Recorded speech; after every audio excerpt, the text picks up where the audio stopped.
Puji Tuhan, mari kita lihat Amsal pasal 13 ayat yang ke-22. Amsal 13 ayat yang ke-22. Orang baik meninggalkan warisan bagi anak cucunya. Ya, tolong multimedia dengan cepat ya.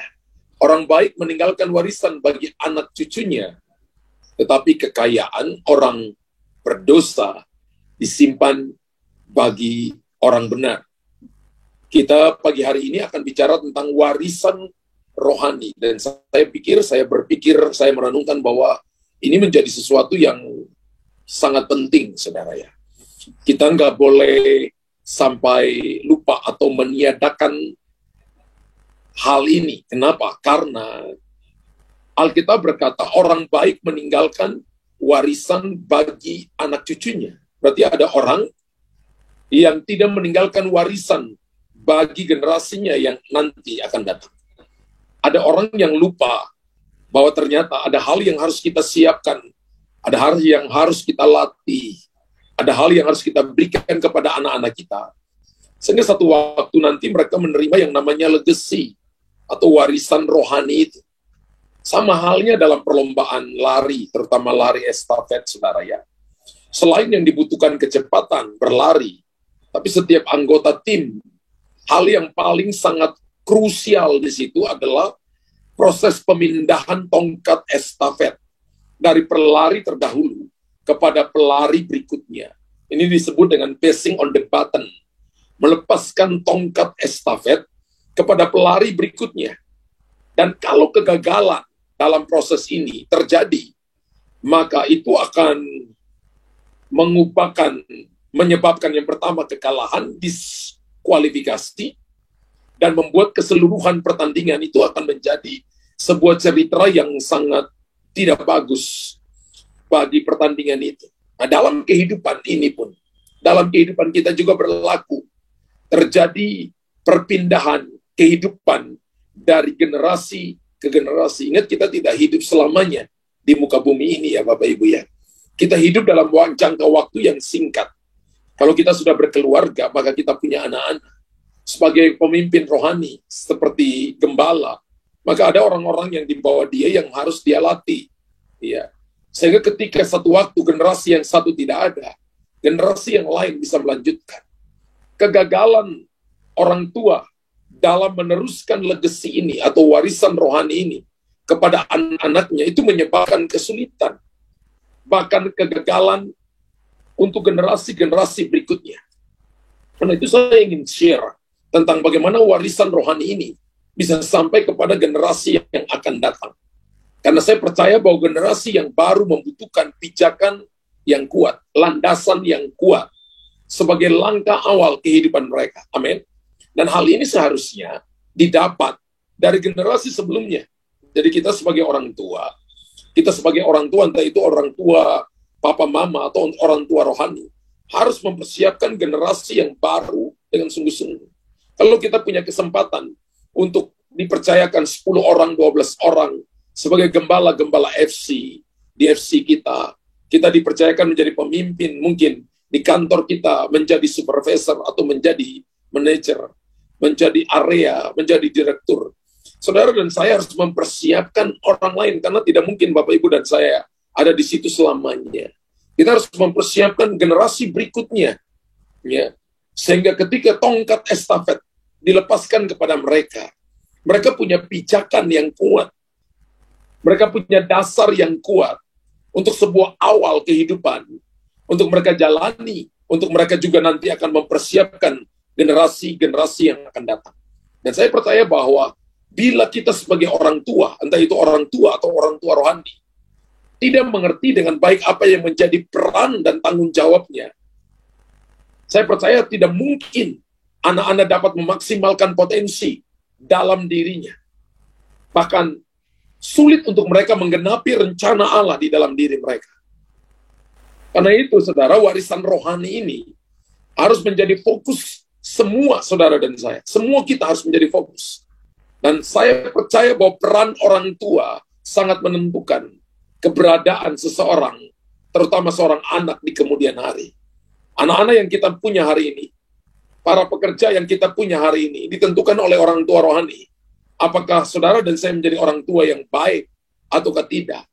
Atau orang tuanya mungkin baik, tapi anak-anak tidak bisa menangkap apa yang orang tuanya mau, didikan yang diberikan kepada mereka, tanggung jawab yang diberikan kepada mereka. Apakah mereka bisa kelola dengan baik ataukah tidak? Saya percaya bahwa sebagai orang tua, kita harus selalu memandang jauh ke depan. Ya, gereja ini punya visi misi. Ya, gereja ini punya nilai. Gereja ini punya ciri-ciri. Sampai gereja ini punya moto, punya fokus. Jelas, orang tua harus selalu memandang jauh ke depan. Jangan memandang apa yang terjadi hari ini. Jangan memandang apa yang kita lihat hari ini. Tapi vision atau visi itu adalah melihat jauh, melampaui yang dapat dilihat oleh orang lain. Melihat apa yang tidak dapat dilihat oleh orang lain. Dan melihat sebelum orang lain melihat. Kita harus memandang jauh ke masa depan anak-anak kita dan masa depan anak-anak mereka. Jadi kita harus memandang jauh ke depan. Gak boleh lihat juga apa yang kesalahan yang mereka lakukan hari ini. Tapi tanggung jawab kita sebagai orang tua adalah mendidik, adalah mempersiapkan landasan, mempersiapkan pijakan mereka untuk mereka melangkah, untuk mempersiapkan generasi yang akan datang. Amsal 13 ayat 22a tadi berkata orang baik meninggalkan warisan bagi anak-anaknya. Saudara lihat bahwa Salomo menulis ini untuk dia mempersiapkan generasi, mengajarkan bahwa harus ada warisan yang diberikan bagi anak-anak dan cucu-cucu mereka. Orang berkata, Pak, saya punya uang, Pak, saya punya kekayaan. Sebenarnya yang dimaksudkan Amsal 13:22 ini bukan warisan harta kekayaan. Memberikan harta kekayaan kepada generasi berikutnya tidak salah. Tapi Amsal 13 ayat 22 bukan masalah kekayaan, bukan harta kekayaan, tetapi warisan nilai-nilai kehidupan. Salomo sedang menulis supaya kita mewariskan nilai-nilai kehidupan yang membentuk, yang mengajar anak-anak kita, orang-orang yang ada bersama dengan kita, untuk hidup benar di hadapan Tuhan. Bapak Ibu perhatikan kegagalan daripada Imam Eli. Kegagalan Imam Eli dalam mendidik anak-anaknya. Bahkan keberhasilan Hana menjadikan Samuel muda terpilih menjadi imam. Itu merupakan contoh yang sangat-sangat tegas yang Alkitab berikan kepada umat Allah. Sebagai pendeta, saudara dan saya, sebagai pelayan Tuhan, Anda dan saya tidak bisa menjamin apakah anak-anak saudara dan saya bisa mewariskan warisan rohani. Mereka menerima warisan rohani ataukah tidak, atau mewariskan kepada generasi sebelumnya. Tapi itu tergantung daripada bagaimana saudara dan saya mempersiapkan mereka hari ini. Makanya tadi saya kasih contoh, kegagalan Imam Eli dalam mendidik anak-anaknya, dan keberhasilan Hana menjadikan Samuel muda terpilih menjadi imam. Bagi saya ini merupakan contoh yang sangat tegas yang sedang Alkitab berikan kepada umatnya. Nah, kehidupan Samuel yang berkenan kepada Tuhan, serta Hofni dan Pinehas, anak-anak Imam Eli yang berdosa di hadapan Tuhan, mengajarkan tentang pentingnya saudara dan saya mewariskan kehidupan rohani dengan nilai-nilai kerajaan Allah kepada generasi yang akan datang. Salah satu daripada misi gereja lokal ini adalah equip the saint, ya, mendidik, melatih orang-orang kudus, ya, melatih orang-orang kudus dan mendidik generasi muda, ya. Dikatakan bahwa kita harus mendidik generasi yang akan datang, generasi muda, mendidik anak-anak kita supaya mereka satu waktu nanti bisa mendidik generasi yang akan datang. Saya percaya bahwa generasi sekarang ini kita punya masalah yang begitu kompleks, saudara, ya. Di tengah-tengah serbuan teknologi informasi yang semakin berkembang hari-hari ini, membuat generasi kita bisa terakses dengan segala jenis informasi, dari yang terbaik sampai yang terburuk. Dan saya percaya bahwa ini adalah tugas orang tua, tugas kita. Sebagai generasi ini kita harus sadar bahwa kita sedang ada di sebuah zaman yang berbeda. Yang namanya era informasi, di mana informasi berkembang dengan sangat cepat. Setiap detik mereka bisa menerima informasi, entah itu baik, entah terbaik, atau terburuk mereka bisa terima. Kalau kita tidak mendidik mereka hari ini dengan filter daripada nilai-nilai kerajaan Allah, filter firman Allah, dan kebenarannya, maka saya percaya kita tidak akan mewariskan apapun kepada mereka. Tapi kalau hari ini kita mau mendidik generasi kita, mendidik orang-orang yang ada di sekeliling kita, maka ada beberapa warisan yang ingin saya sampaikan kepada saudara. Beberapa warisan rohani. Yang pertama adalah keteladanan dalam beribadah dan melayani Tuhan. Jadi ketika Bapak Ibu suka beribadah, terutama datang ke ibadah, datang ke gereja, Bapak Ibu dan saya suka melayani Tuhan, ternyata itu ada DNA-nya, ada warisan rohaninya. 1 Petrus 2 ayat 9 berkata begini, tetapi kamulah bangsa yang terpilih, imamat yang rajani, bangsa yang kudus, umat kepunyaan Allah sendiri, supaya kamu memberitakan perbuatan-perbuatan yang besar dari Dia yang telah memanggil kamu keluar daripada kegelapan kepada terangnya yang ajaib. Sejak kecil, saudara, Samuel sudah berada dalam lingkungan bait Allah dan terbiasa mengenakan jubah dan baju efod dari kain lenan yang dibuat ibunya. Mamanya itu udah punya pikiran, sudah punya sebuah vision, pandangan, bahwa anakku ini akan jadi imam, anakku ini akan melayani Tuhan. Sejak dari dia kecil, mamanya itu setiap tahun memberikan kepada dia jubah imam. Jadi Samuel telah dipakaikan jubah profetik sejak dari dia masih kecil. Dalam 1 Samuel 2 ayat 19 berkata begini, setiap tahun ibunya membuatkan dia jubah kecil dan membawa jubah itu kepadanya. Apabila ia bersama-sama suaminya pergi mempersembahkan korban sembelihan tahunan. Setiap tahun loh, Hana membuat jubah kecil kepada Samuel. Jubah itu adalah jubah profetik bagi saya, itu adalah jubah imam. Itu mimpi mamanya. Bagaimana mamanya mendidik anak ini. Menaruh dia di gereja. Rajin membawa dia ke gereja. Ini bukan cuma rajin membawa ke gereja. Dia disuruh tinggal dalam bait Allah. Saya ingat anak-anak saya ketika mereka kecil. Ya, masih bayi. Saudara. Saya bilang ke istri saya, sekalipun lagi tidur, diganti, dilap mukanya, dimandiin, bangunin. Karena mereka harus pergi ke gereja. Dari kecil. Dan mereka ketika mulai bisa dengarkan nasihat kami, selalu kami katakan, kalian jangan cuma mau berkat hamba Tuhan, tapi kalian harus hidup seperti hamba Tuhan. Saya bukan berarti saya nggak pernah hajar anak-anak saya dengan rotan. Dari mereka SD, mereka dihajar dengan rotan. Tujuannya cuma satu, tanda kami mukul mereka, tanda kami sayang kepada mereka.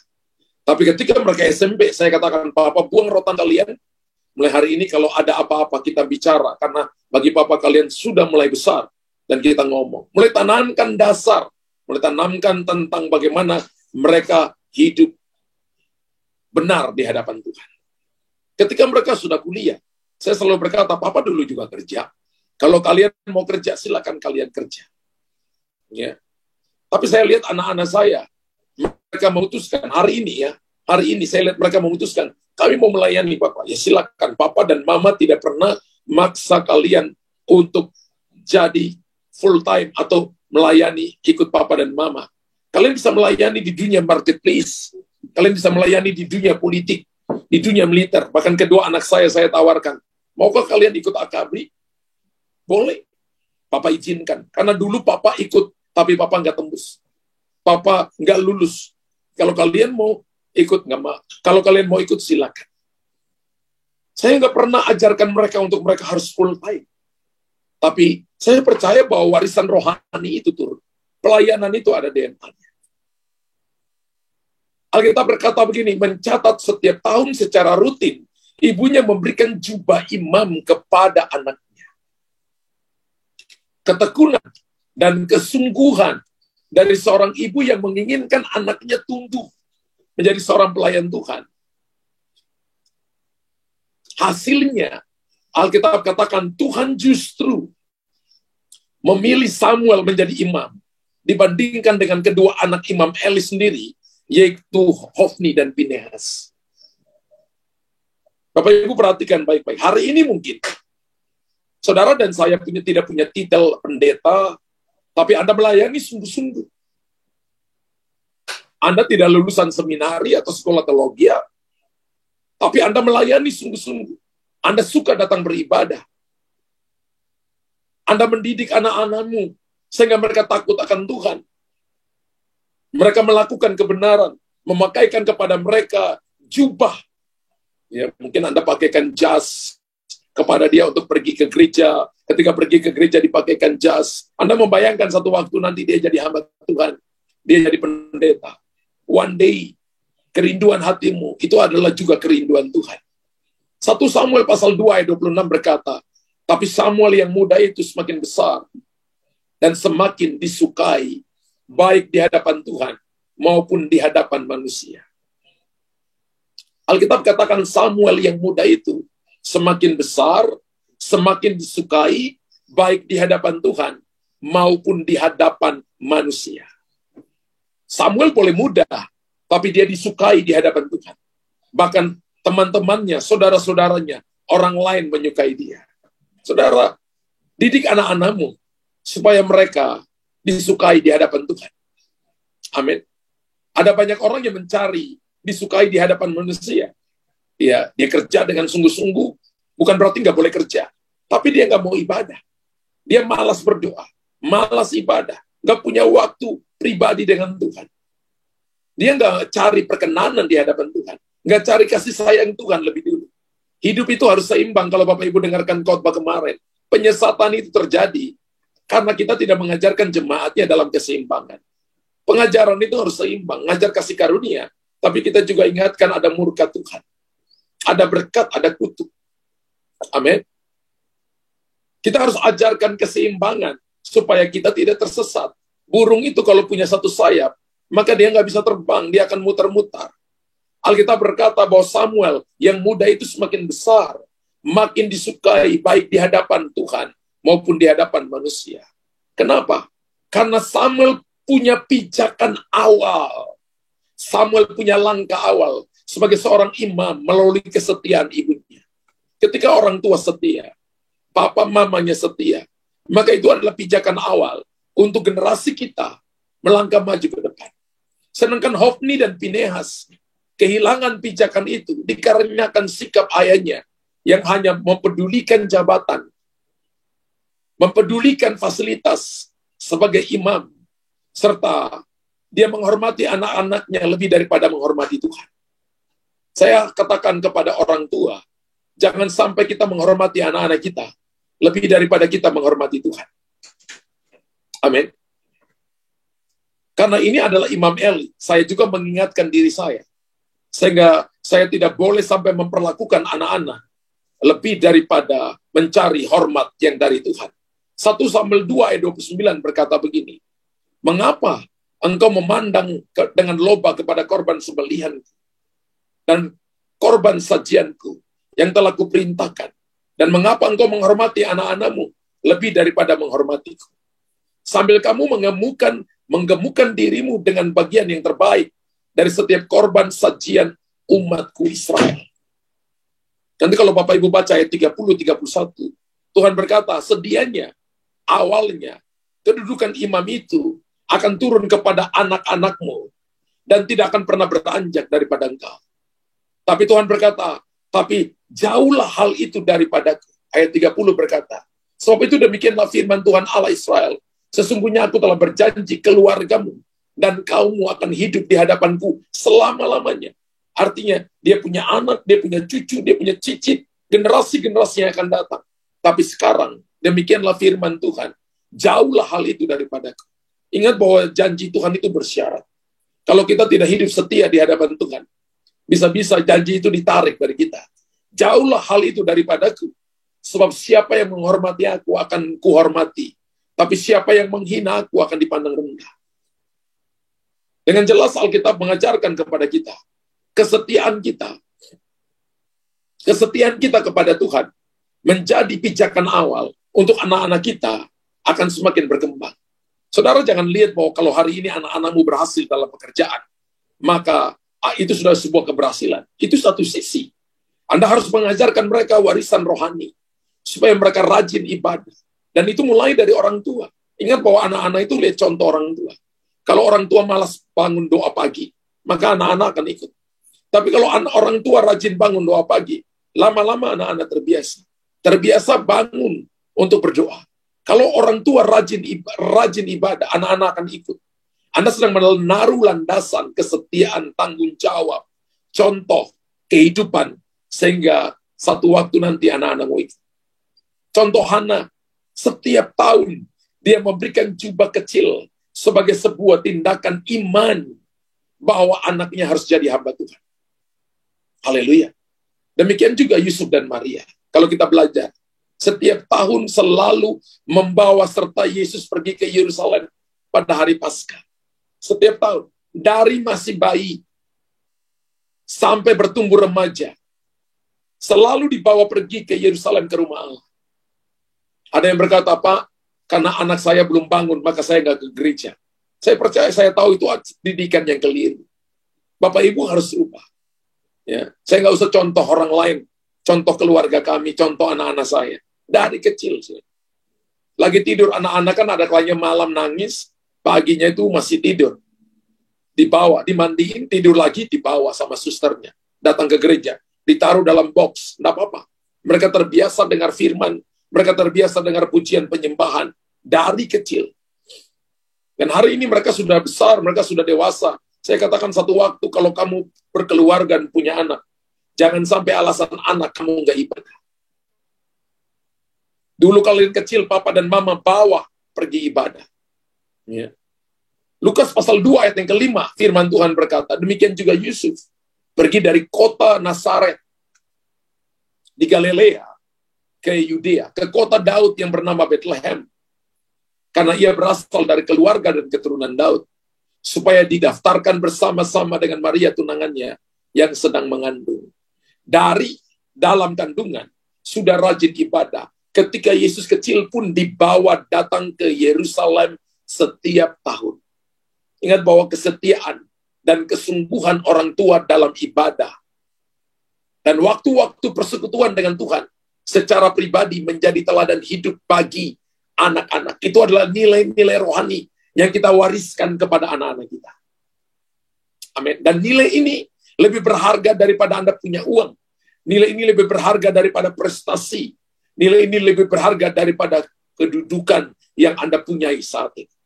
Orang tua yang tekun berdoa, tekun membaca Alkitab, yang setia melayani Tuhan, menjadi contoh yang akan ditiru oleh anak-anaknya. Ketika Bapak Ibu malas, anak-anakmu akan lihat. Anak-anakmu akan malas ibadah, malas berdoa, malas baca Alkitab.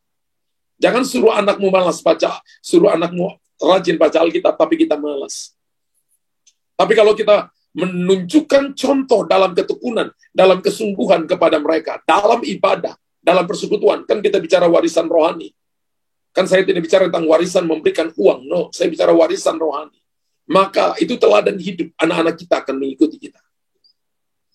Orang tua yang tekun berdoa, anak-anak lihat, papa lagi doa, papa lagi baca Alkitab. Mereka akan mengikuti kita, menjadi contoh yang akan ditiru oleh mereka. Itu nilai rohani, menjadi teladan. Itu adalah inti daripada saudara dan saya menolong anak-anak kita berkembang secara rohani.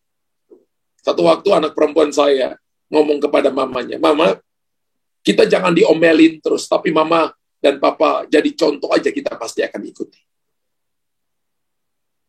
Wow, itu membuat langkah-langkah kita pun harus hati-hati.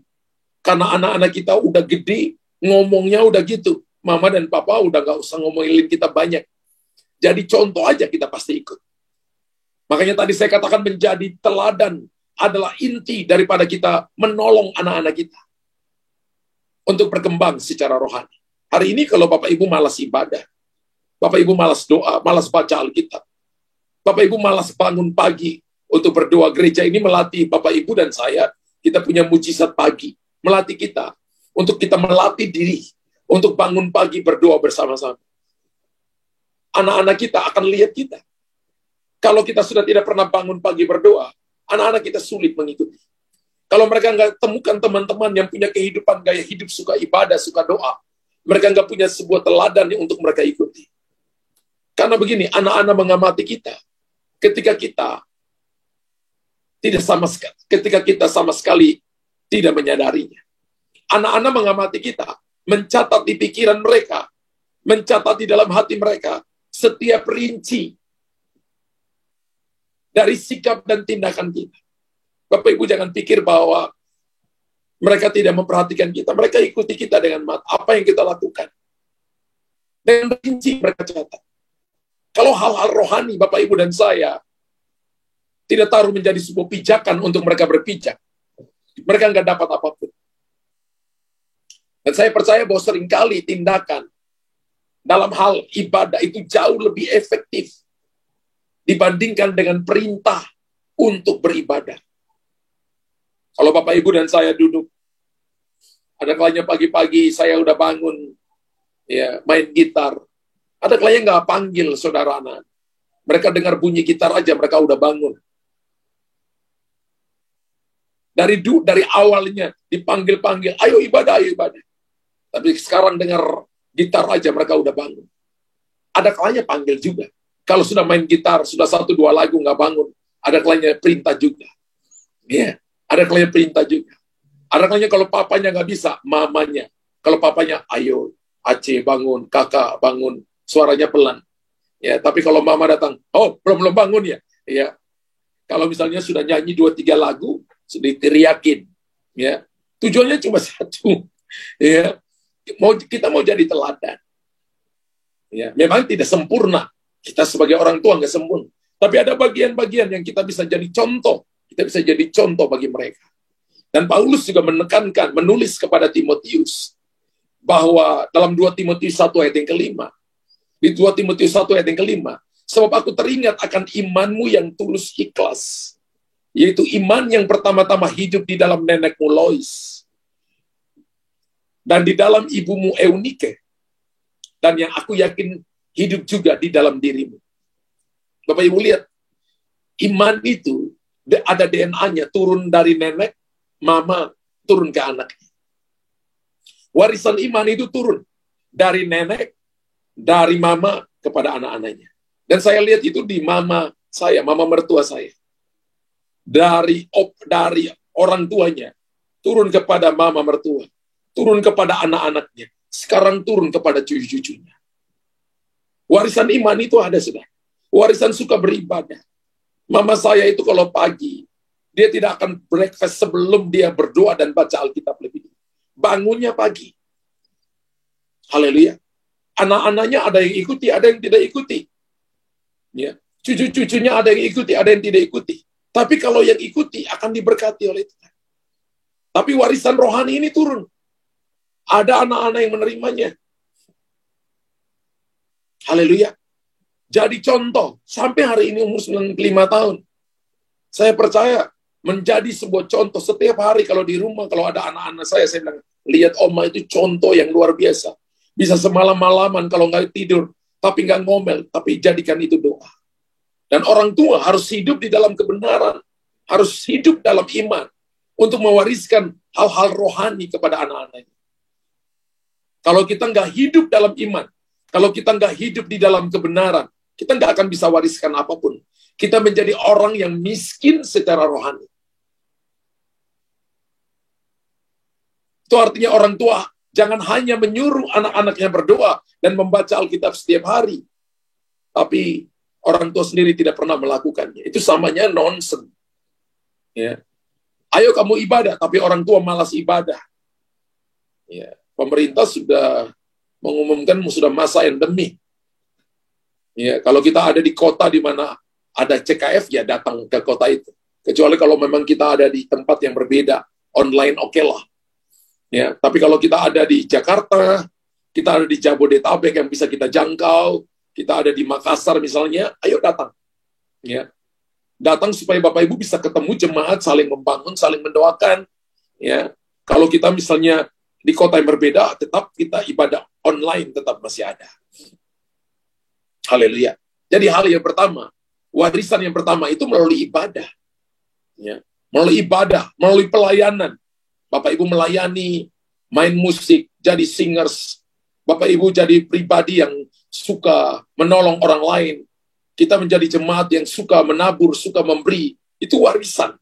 Iman yang ada pada nenekmu Lois, yang ada pada mamamu, ibumu Eunike, ada juga pada engkau. 2 Timotius 1 ayat yang kelima. Itu bisa turun, saudara. DNA pelayanan itu bisa turun untuk saudara. Hal yang kedua, warisan yang kedua adalah hidup yang berintegritas. Hidup yang berintegritas. Ini akan jadi warisan rohani. Bukan saja anak-anak harus belajar menanggapi suara Tuhan. Tetapi mereka pertama-tama harus belajar menanggapi suara orang tua mereka. Kalau anak-anak tidak taat kepada orang tua, Anda juga nggak akan taat kepada suara Tuhan. Kalau anak-anak suka melawan orang tua, dia juga akan melawan Tuhan. Tuhan mengajar umatnya Israel melalui Yeremia dengan sebuah contoh dari kehidupan satu kaum namanya kaum Rekab, saudara, dalam Yeremia 35 ayat 1 sampai ayat yang kedua. Firman yang datang dari Tuhan kepada Yeremia di zaman Yoyakim bin Yosia, Raja Yehuda bunyinya, pergilah kepada kaum orang Rekab, bicaralah dengan mereka, dan bawalah mereka ke rumah Tuhan, ke dalam salah satu kamar, kemudian berilah mereka minum anggur. Jadi ayat ini kalau Bapak Ibu baca, kaum Rekab ini menolak anggur pemberian Yeremia. Karena mereka setia kepada perintah Yonadab bin Rekab, bapak leluhur mereka, yang memerintahkan mereka tidak minum anggur sampai selama-lamanya. Wow. Saudara perhatikan ya, dan Tuhan memberikan janjinya pada keturunan Yonadab bin Rekab, tidak akan terputus untuk melayani Tuhan sepanjang masa. Ini keturunannya sangat dengarkan suara dari orang tuanya, bahkan nenek moyangnya. Dan Yeremia 35 ayat 6, nanti Bapak Ibu baca sampai ayat 9. Dikatakan begini, bahwa kekudusan hidup dan menjauhkan diri dari kecemaran, dari dosa adalah bukti kesetiaan seseorang kepada Tuhan. Ayat yang ke-6 terutama, kami tidak minum anggur, sebab Yonadab bin Rekab, bapa leluhur kami, telah memberi perintah kepada kami. Katanya, janganlah kamu atau anak-anakmu pun minum anggur sampai selama-lamanya. Dan keturunan-keturunan mereka taat dan mereka tidak melakukan itu. Ingat bahwa Tuhan tidak hanya menyelamatkan saudara dan saya. Dalam Roma 10 ayat 9 dan 10, bukan cuma kita mengaku dengan mulut, percaya dalam hati Yesus Tuhan, bukan hanya itu. Tapi Tuhan juga menguduskan kita melalui karya Roh Kudus untuk menjadikan kita umat yang layak baginya. Lukas 1 ayat 17 berkata, dan ia akan berjalan mendahului Tuhan dalam roh dan kuasa Elia untuk membuat hati bapak-bapak berbalik kepada anak-anaknya dan hati orang-orang durhaka kepada pikiran orang-orang benar, dan dengan demikian menyiapkan bagi Tuhan suatu umat yang layak baginya. Bapak Ibu perhatikan, integritas itu penting, saudara. Ya. Mendengarkan suara orang tua, mendengarkan suara pemimpin, dan jangan nunda. Kalau kita terbiasa taat, maka Anda diberkati. Ada kalanya penundaan itu membawa Anda kepada kutuk. Penundaan itu salah satu bentuk ketidaktaatan. Kalau kita melayani, belajar dengarkan suara pemimpin. Baru ketika suara Tuhan datang, Anda mudah taat. Kalau kita jadi anak, belajar dengarkan suara orang tua dan jangan melawan. Belajar taat. Itu integritas. Ini warisan, Bapak Ibu. Apa yang kita tabur hari ini, anak-anak kita pun akan juga akan menuai. Kalau kita tabur yang baik, maka kita akan menuai yang baik. Kalau kita lakukan yang baik, maka itu menjadi warisan bagi generasi berikutnya. Wahyu pasal 22 ayat 11 berkata, barang siapa berbuat jahat, biarlah ia terus berbuat jahat. Barang siapa yang cemar, biarlah ia terus cemar. Dan barang siapa yang benar, biarlah ia terus berbuat kebenaran. Barang siapa yang kudus, biarlah ia terus menguduskan dirinya. Dunia sedang menawarkan segala kemewahan, kemegahan, kenikmatan, seperti yang ditawarkan oleh iblis kepada Yesus dalam pencobaan di padang gurun. Keinginan mata, keinginan daging, keangkuhan hidup. Ini 3 roh jahat yang sampai hari ini gereja sedang hadapi. Dan sama seperti Tuhan Yesus menolak segala kemegahan dunia dan memilih salib, memilih penderitaan, memilih mati bagi saudara. Demikian juga umat Tuhan harus berani untuk membayar harga. Kalau Bapak Ibu nggak berani bayar harga, kita nggak akan lihat kemuliaan Tuhan. No sacrifice, no glory. Tidak ada kemuliaan. Tidak ada korban, tidak ada kemuliaan. Tapi kalau ada sacrifice, Bapak Ibu mau bayar harganya, maka akan lihat kemuliaan. Makanya gereja ini setiap awal bulan kita buat ada doa puasa. Belum tentu semua orang ikut. Tapi kalau Bapak Ibu ikut sungguh-sungguh, pasti secara rohani, generasimu akan lihat itu. Anak laki saya baru selesai doa puasa 10 hari. Dan dia ngomong kepada saya, Papa, saya mau puasa 30 hari. Saya kaget, saudara. Iya, saya kaget. Hah? Lalu saya mulai akhirnya ngajar dia puasa yang benar. Bagaimana puasa yang benar? Selesai puasa apa yang kamu lakukan? Karena puasanya panjang. Wow. Ada banyak kita tes, ayo makan, aku puasa Papa. Wow. Luar biasa. Itu akhirnya membuat kita sebagai orang tua pun juga nggak mau kalah dong dengan anak-anak. Umat Tuhan harus berani memilih untuk membayar harga dalam pengudusan daripada menikmati dosa dalam kehidupan. Ketika Bapak Ibu mau hidup membayar harganya, saya percaya sepanjang hidup kita, ketika kita merenungkan firman Tuhan dengan teratur, membaca buku-buku rohani yang berkualitas, kehidupan doa yang konsisten, pujian penyembahan yang konsisten, yang berkesinambungan, maka itu adalah syarat untuk kita mendapatkan kehidupan rohani yang semakin kuat dan semakin dewasa. Bapak Ibu jangan kalah karena masalah ada. Jangan kalah karena persoalan ada. Bangkit, tetap berintegritas. Amin. Bangkit dan saudara tetap berintegritas. Maka itu menjadi warisan rohani yang akan kita wariskan kepada generasi yang akan datang. Warisan yang ketiga, kasih yang mendalam kepada Tuhan. Kasih kepada Tuhan dan sesama adalah dasar dari kehidupan orang percaya. Dari kehidupan orang percaya harus dibangun bukan di atas dasar uang.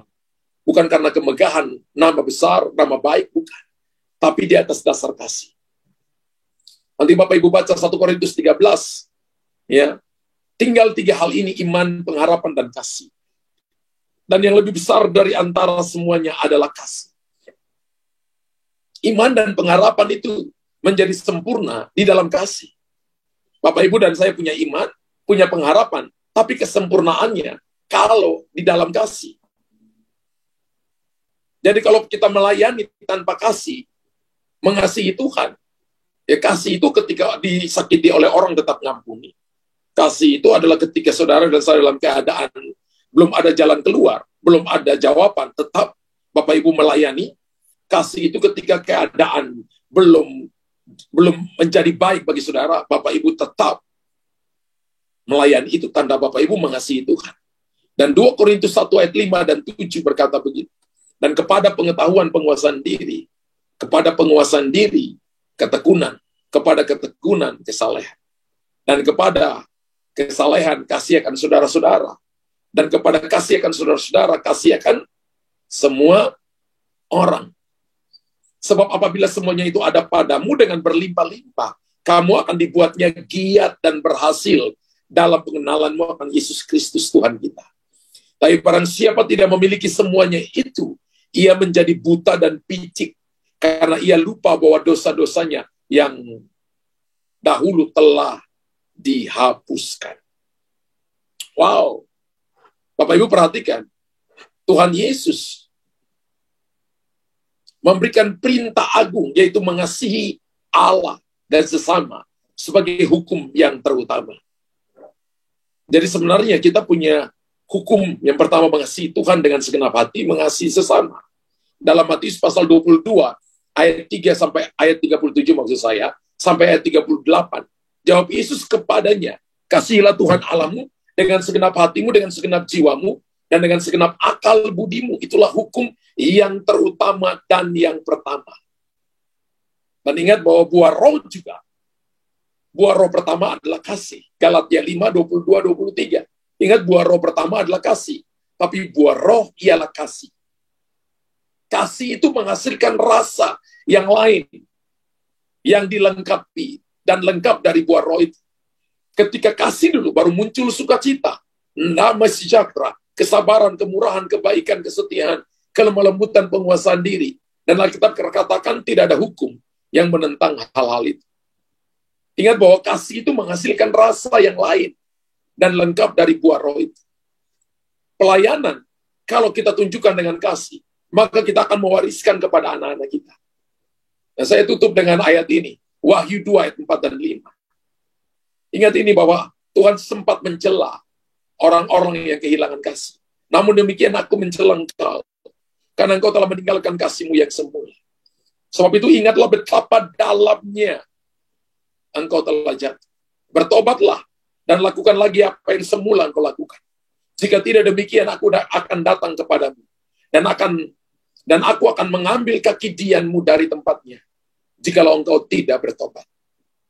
Alkitab katakan, betapa dalamnya engkau telah jatuh. Terjemahan yang lain berkata, jatuh terlalu dalam, sudah dalam jatuh. Kalau orang kehilangan kasih mula-mula, maka dia akan jauh dari Tuhan. Kalau dia datang ibadah, selalu datangnya terlambat.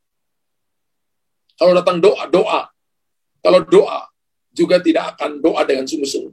Kalau baca Alkitab, dia bukan baca Alkitab. Mungkin aja Alkitab yang baca dia. Karena dia tidur di atas Alkitab. Tapi saya percaya orang mengasihi Tuhan selalu punya energi, selalu punya kekuatan, selalu saja punya gairah dalam dirinya. Dan saya percaya bahwa orang tua yang mengasihi Tuhan dapat mengaplikasikannya dalam hal mengasihi keluarganya. Dalam hal teladan, contoh hidup yang anak-anak kita bisa ikuti. Dan saya percaya pribadi yang demikian akan memiliki karakter yang kuat. Akan memiliki kedewasaan secara rohani. Dan juga jiwani dengan baik. Dan ditambah dengan pengetahuan. Ditambah dengan kecakapan. Maka saya percaya akan memberikan dampak yang baik bagi lingkungan. Dan menjadi bagian. Bukan hanya membangun keluarga, membangun bangsa, kota, di mana kita tinggal. Saya percaya bahwa apa yang menjadi kerinduan Tuhan ini, untuk kita wariskan ini kepada anak-anak kita, itu akan tinggal di dalam hati dan pikiran kita selama-lamanya. Bapak Ibu jangan lupa itu. Bagaimana kita mewariskan keteladanan dalam beribadah, dalam melayani Tuhan. Kemudian integritas kita wariskan kepada anak-anak kita. Dan yang ketiga adalah saudara dan saya kasih yang terus mendalam kepada Tuhan. Terus menyembah Tuhan, terus beribadah, baca Alkitab, terus mengampuni, terus mengasihi. Kalau Bapak Ibu punya karunia untuk melayani, melayanilah. Kalau karunia memberilah. Kalau Bapak Ibu punya karunia menasihati, lakukanlah dengan segenap hati. Karena tanpa saudara dan saya sadar bahwa itu adalah DNA rohani yang akan kita legacy, wariskan kepada generasi kita yang akan datang. Tuhan memberkati saudara. Mari siapkan hati kita. Kita akan terima perjamuan kudus juga di pagi hari ini. Saya minta para pekerja bantu saya.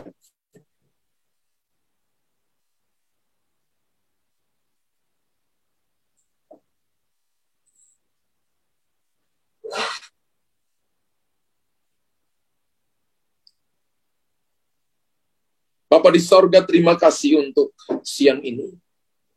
Kami telah mendengarkan firman-Mu.